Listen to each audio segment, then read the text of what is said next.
አርሰናልን መደገፍ ለጀመራችሁ ደጋፊዎች ይህንን እላችኋለሁ። ወንድሜ ወደዚህ ክለብ ስትመጣ እንግዳ ነህ መሰል። እንግዲያው ስለዚህ አርሰናል ስለሚባል ክለብ ልንገርህ። ክለቡ ተወዳጅ ብቻ ሳይሆን ተፈቃሪም ነው።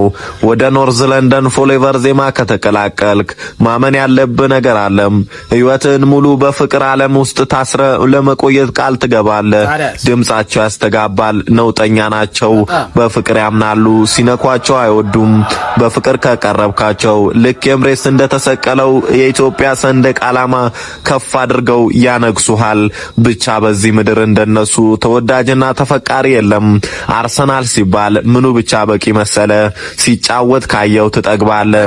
ምግብን ባትበላ ውሃን ባትጠጣ እንዲሁ መኖር ትችላለህ። ፍቅራቸው በቂ ነው። እነሱም በማየት ብቻ ደስታህን ማግኘት ትችላለህ። ይህ ክለብ የፍቅር ጥግ ነው። ሁሌም የሚናፈቅ የአይን ራብ የሆነ ክለብ ነው። የፕሪሚየር ሊጉ ድምቀት ሲሉ ከሰማ እሱ አርሰናል ነው።